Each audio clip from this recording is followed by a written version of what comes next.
네, 여러분 반갑습니다. 오늘은 북한 선교, 구체적으로 우리가 할 수 있는 일, 또 어떤 방향으로 북한 선교를 해야 될 것인가 하는 것을 좀 살펴보겠습니다. 지난 시간에 우리가 북한 선교는 미전도 지역으로 보면서 미전도 지역이기 때문에 우리가 특히 선교에 관심을 가져야 된다 이런 쪽으로 살펴봤는데요. 오늘은 이제 구체적으로 좀 어떤 방식으로 어떻게 선교를 할 것인가 하는 것을 조금 더 살펴보겠습니다. 우리 교재 로잔 운동의 좌표와 전망에서 몇 페이지입니까? 134페이지 함께 보면서 보겠습니다. 가장 먼저 우리가 해야 될 것은 바로 성령의 역사를 구하는 것이죠. 왜냐하면 이 성령은 바로 선교의 주역이시기 때문에 모든 선교에서도 당연히 성령의 역사를 구해야 되고 특별히 북한 선교의 경우에는 특별히 더 성령의 역사를 많이 구해야 한다, 기도해야 한다라는 것을 우리가 볼 수가 있습니다. 로자는 선교에서의 성령의 사역을 로자 언약 14항에서 이렇게 말합니다. 우리는 성령의 능력을 믿는다. 아버지 하나님은 아들을 증거하라고 그의 영을 보내셨다. 그의 증거 없는 우리의 증거는 헛되다. 이렇게 언급했습니다. 또 마닐라 선언 일부 10항에서 우리는 그리스도에 대한 성령의 증거가 복음 전도에 있어서 절대로 필요하며 따라서 성령의 초자연적인 역사가 없이는 중생이나 새로운 삶이 불가능하다는 것을 단언한다. 이렇게 말함으로써 성령에 있어서 성령의 역사가 필수 불가결하다. 이걸 분명히 했고요. 또 11항에서는 우리는 영적인 싸움을 위해서는 영적 무기를 필요로 하므로 성령의 능력으로 말씀을 선포하며 정사와 악의 권세를 이기신 그리스도의 승리에 참여할 수 있도록 항상 기도해야 된다. 이렇게 말했습니다. 이렇게 함으로써 세상의 악한 권세를 이기는 그리스도의 승리에 참여하기 위해서는 반드시 기도가 필요함을 선포하면서 성령과 기도를 긴밀하게 연결하고 있습니다. 케이프타운 3차 대회, 여기에서도 성령의 사역을 분명하게 말씀하고 있습니다. 따라서 우리의 선교 사역은 성령의 임재와 인도와 능력이 없이는 의미도 없고 열매도 없다. 이것은 선교의 모든 차원, 곧 복음전도, 진리증거, 제자훈련, 화평케함, 사회참여, 윤리적 변혁, 창조세계를 돌봄, 악한 세력을 물리침, 악한 영의 축출, 병든 자의 치유, 박해 아래 겪는 고난과 인내에 모두 해당한다. 우리가 그리스도의 이름으로 행하는 모든 것은 성령의 인도하심과 능력을 받아야만 한다. 이렇게 말했습니다. 케이프타운은 선교사역의 모든 차원, 즉 소위 말하는 복음화에 해당되는 사역뿐 아니라 인간화에 해당되는 사역까지도 모두 성령의 역사가 있을 때 가능하다라는 점을 강조하고 있습니다. 왜냐하면 성령이야말로 모든 선교의 계획자이시고 수행자이시고 동시에 선교 일꾼들이 선교를 수행할 수 있도록 인도하시며 능력을 주시는 분이시라는 점을 로잔이 분명히 하고 있습니다. 이제 이런 그 성령의 사역을 북한 선교와 함께 생각을 해본다면 이 북한 선교에 있어서 아주 중요한 과제 중에 하나인 통일 문제, 과정 중에 하나인 통일 문제, 이거는 참 쉬운 일이 아니죠. 통일이라는 것도 어렵고, 현재 북한 체제하에서 복음을 전한다는 것, 이건 뭐 거의 불가능에 가까운 수준의 어려운 일이 아닐 수가 없습니다. 또 통일 문제도 남북한의 문제이지만 동시에 미국, 중국, 러시아, 일본 등 주변 강대국들의 이해관계가 복합적으로 얽혀져 있는 문제죠. 주변 강대국들, 남한과 북한의 통일을 거의 원하지 않죠. 아마 강대국들은 남북한이 계속해서 이런 분단 상태가 지속되기를 바라는 경향이 많습니다. 자, 그런데 시기적으로 볼 때 남한의 준비가 미흡한 상황에서 너무 빨리 통일이 되는 것도 참 어려운 일이 될 수 있고 또 너무 늦어지게 되면 분단이 고착화될 수 있습니다. 따라서 통일이야말로 역사를 주관하시는 하나님의 역사하심으로 말미암아 하나님의 타이밍에 딱 맞추어서 이루어져야 될 일입니다. 이런 점에서 볼 때 북한 선교는 철저하게 성령의 도우심이 있어야 되고 이를 위해서 한국교회가 눈물의 기도를 쌓아야 하는 이런 일입니다. 뭐 어떤 전략도 중요하고 어떤 방향도 중요하고 다 중요하지만 특별히 이거는 성령께서 역사하시도록 우리가 간절히 기도하는 일, 굉장히 중요한 일이죠. 독일 통일 과정을 봐도 통일의 과정에 서 기도의 역할은 참으로 중요했습니다. 물론 독일의 통일을 가져다 준 요인들이 뭐 많이 있었죠. 하지만 하나님의 강건적인 역사하심과 또 이것을 위한 독일 교회의 기도가 결정적인 역할을 했다는 것을 부인할 수 없습니다. 특별히 동독의 라이프치히에 있는 니콜라이 교회, 이 교회가 굉장히 중요한 역할을 했다고 많은 이들이 입을 모아 이야기하고 있습니다. 1983년부터 통일을 외치는 동독 젊은이들의 은신처가 됐고요. 이 니콜라이 교회가요. 또 1989년 5월에는 동독 공산당 지방선거에서 부정선거 때문에 시위가 일어날 때 니콜라이 교회에서 시작된 이 조그마한 촛불 기도회가 통일을 위한 하나의 중요한 도화선이 됐습니다. 니콜라이 교회에서 시작된 작은 촛불 기도회가 베를린 장벽을 무너뜨리고 독일의 통일을 안겨준 결정적인 역할을 했다라고 볼 수 있습니다. 어떤 생각하면 통일을 위한 성령의 사역, 또 이를 위한 기도 이런 것은 뭐 과연 큰 역할을 하겠나 이렇게 인간적으로는 생각할 수 있습니다. 그러나 독일 통일에서 볼 수 있듯이 서독과 동독 교회의 기도는 어려워 보였던 동독의 통일 독일의 물꼬를 터준 마중물과 같은 결정적인 역할을 감당했다 이렇게 볼 수 있습니다. 따라서 한국 교회는 북한 선교를 위해서 그 어떤 다른 사역보다 기도에 더 많은 관심을 두고 헌신해야 할 것입니다.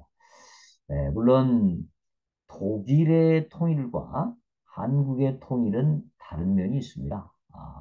적어도 독일의 경우 동독은 공산치하지만 어느 정도 교회를 인정하고 교회를 완전히 다 공식적으로 전멸하지는 않았죠. 그리고 동독에 있는 교회들이 모여서 기도를 할 수 있을 정도의 분위기는 됐었습니다.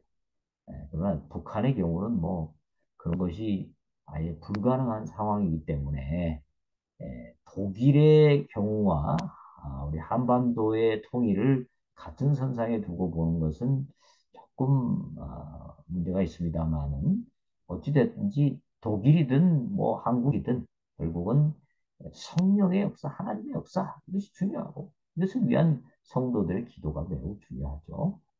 특별히 북한에는 목숨을 걸고 신앙생활을 하는 지하교회 성도들과 지도자들 그리고 북한 강제노동수용소에 있는 성도들이 많이 있죠.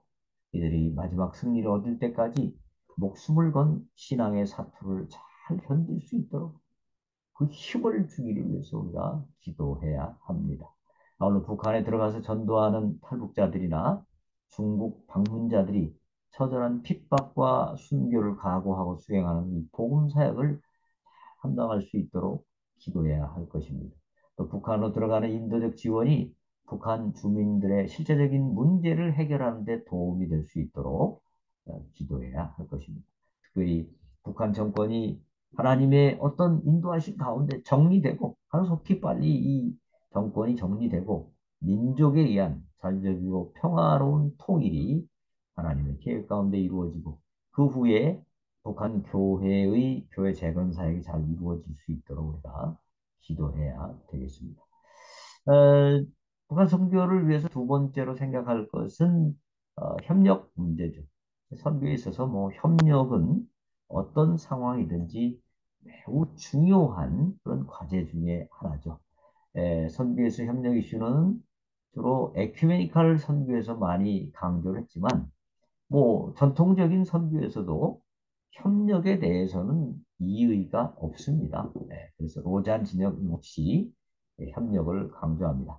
로잔 언약 7항은 이는 우리의 불일치가 우리가 전하는 화해의 복음을 훼손하는 것 같이 우리의 하나됨은 우리의 증거를 더욱 힘있게 만들기 때문이다. 이렇게 말했습니다. 즉 우리가 불일치하고 분열하면 이것은 복음을 훼손하는 일이 되고 반대로 우리가 하나 된다면 그것은 우리의 증거가 더 힘있고 능력있고 효율적이 될 것입니다. 또 이런 얘기를 하죠. 우리는 교회의 선교 사역을 확장하기 위해 전략적 계획을 위해 서로 격려하기 위해 그리고 자원과 경험을 서로 나누기 위해 지역적이며 기능적인 협력을 개발할 것을 촉구한다. 이렇게 선언한 바 있습니다. 마닐라서는 17항도 우리는 교회와 선교단체 그리고 그 외 여러 기독교 기관이 복음 전도와 사회 참여에 있어 경쟁과 중복을 피하면서 상호 협력하는 것이 절실히 필요함을 단언한다. 이렇게 얘기했고요. 케이프타운 헌신에서도 선교에서는 남과 북, 동과 서의 참된 상호 관계, 서로 주고받는 상호 의존, 존중과 존엄성을 추구하자. 그것이야말로 진정한 우정과 참된 동반자됨의 특징이다. 이렇게 말한 바 있습니다. 자, 이런 그 협력은 북한 선교에서도 당연히 중요하겠죠. 물론 이 북한과 남한 사이의 관점의 차이가 매우 크기 때문에 협력이 이루어진다는 것 결코 쉽지가 않을 것입니다. 또 협력이 좋다고 해서 무조건 무리하게 양 진영을 합하거나 의견이 일치된 사역만을 하려 하는 것도 능사는 아닐 것입니다. 로잔 역시 협력의 필요성을 강조하면서도 조직적인 일치 단결은 여러 형태가 있고 그것이 반드시 복음 전도를 진척시키지 않을 수도 있음을 인정한다. 이렇게 언급한 바가 있습니다. 사실 뭐 바울과 바나바도 첫 번째 1차 선교 여행을 다녔지만 결국 2차 때는 서로 나누어서 선교를 하지 않았습니까? 둘이 만약에 끝까지 같이 다녔다고 하면 과연 효율적인 선교가 수행될 수 있었겠는가라는 생각을 우리가 해볼 필요가 있습니다. 하여튼간 협력은 굉장히 중요한데 그럼 이제 북한 교회와 어떻게 우리가 협력을 하면서 북한 선교를 수행할 것인가 이게 참 어려운 문제입니다. 그런데 우리가 조금 지혜를 모아야 되겠습니다. 자, 북한 교회는 북한 정권의 지지를 받는 조선 그리스도교 연맹, 줄여서 조그련이라고 하죠. 이 조그련과 그 지도를 받는 가정교회가 있고 북한 정권의 철저한 탄압을 받거나 또 북한에게 알려지지 않는 그런 지하교회로 구성이 되어 있습니다. 물론 뭐 봉수교회, 칠골교회 그런 데처럼 완전히 드러내놓고 외국에서 온 기독교인들이 예배를 드릴 수 있는 그런 어떻게 보면 전시용 교회죠. 전시용 교회도 있습니다. 많은 건 이제 좀 논외로 하고 일단 조구련이 지도하는 가정교회, 그다음에 철저한 탄압을 받는 지하교회 이렇게 구성되어 있다고 볼 수 있겠습니다. 가정교회는 약 1만 3천여 정도 되고, 여명 정도 되고 지하교회가 한 10만에서 30만 정도 규모로 추산되고 있습니다. 뭐 어느 정도 되는지 알 수가 없죠. 한국의 진보 진영은 주로 조국련과 그 통제를 받는 가정교회와의 협력을 추구하는 반면 복음주의 진영은 주로 지하교회와의 협력을 통해 북한 내에 어떻게 복음을 전달할 것인가 또 복음 전하는 사람들을 어떻게 힘을 북돋아주고 저들이 더 잘 복음을 전하게 할 것인가 여기에 더 많은 관심이 있죠. 근데 북한 선교는 이 두 가지 형태의 교회 모두와 협력할 필요는 있습니다. 조국련과 여기에 속한 교회를 완전히 무시하고 북한 선교를 하는 것은 현실적으로 좀 쉽지 않은 면이 있기 때문이죠. 그러나 또 잊지 말아야 할 것은 조국련에 속한 교회들은 현실적으로 북한 정권의 선전용으로 이렇게 정치적으로 이용되고 있고 북한 정권의 요청에 따라 북한 정권을 위해 움직이는 교회라는 이런 사실도 우리가 잊어서는 안 될 것입니다. 따라서 조국련 계통의 교회들과 협력은 상당히 신중을 기할 필요가 있습니다. 이런 협력을 통해서 엄청난 액수의 헌금이 우리 한국교회나 또 미국에 있는 교포 교회들을 통해서 보내졌지만 이 돈이 정말 복음을 진작시키고 북한의 성도들을 도와주고 북한의 복음화가 더 잘 일어날 수 있도록 돕는 것으로 쓰이기보다는 오히려 이 무도한 이 북한 정권을 유지하는데 이것이 사용될 수 있기 때문입니다. 북한교회와의 협력은 고난 가운데 있는 지하 교회 성도들의 신앙을 북돋아주고 교회들이 든든히 서갈 수 있는 방향으로의 협력이 필요할 것입니다. 또 바람직한 북한 선교는 일방적인 물량 공세나 우월 의식에 사로잡힌 선교 방식이 아니라 북한 교회를 인정하고 존중하는 협력 선교가 되는 것이 좋을 것입니다.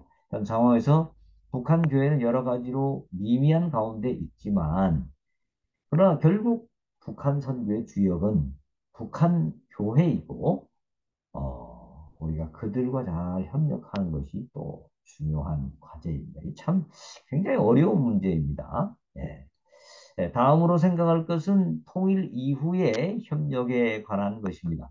북한 선교의 바람직한 방향은 통일 이후에 북한 지역에 건강한 교회가 서고 이 교회들을 통해서 북한 복음화가 왕성하게 일어나며 이들이 세계 복음화의 일꾼으로 성장하게 되는 것이죠. 이러한 협력은 북한 교회 재건론에 잘 나타나고 있는 것을 보이는데요.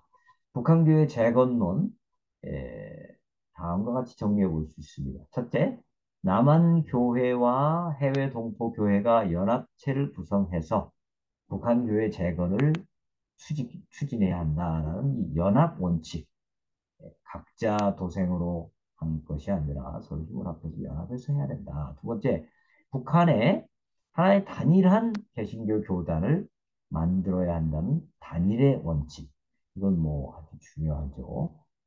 북한에도 또 남한처럼 이렇게 뭐 굉장히 많은 교파들을 세우는 것, 이건 아주 바람직하지 않죠. 세 번째, 북한에 자립하는 교회를 설립하여 남한 교회로부터 독립된 교회를 세워야 한다는 자립의 원칙. 상당히 중요할 것 같습니다. 지금부터 우리 남아있는 교회들이 이런 연합의 원칙, 또 단일의 원칙, 자립의 원칙, 이런 원칙들을 잘 이해하고 그 원칙에 맞춰서 지금부터 기도 잘 준비하는 것 아주 중요하겠습니다. 그래서 오늘 말씀드린 것은 우리가 이제 북한 선교를 위해서 성령이 역사하시도록 더 깊은 기도와 간절한 기도가 필요하고요. 또 어떤 한 교단이나 교회나 뭐 어떤 개인이 드러나는 것이 아니라 서로 잘 협력해야 되는 것 아주 중요하고요. 협력을 할 때는 또 북한 정권에 의해서 이용되지 않는 그런 방향으로의 협력 이런 것도 잘 고민해 볼 필요가 있다고 생각이 듭니다. 네, 오늘 여기까지 하도록 하겠습니다. 수고하셨습니다.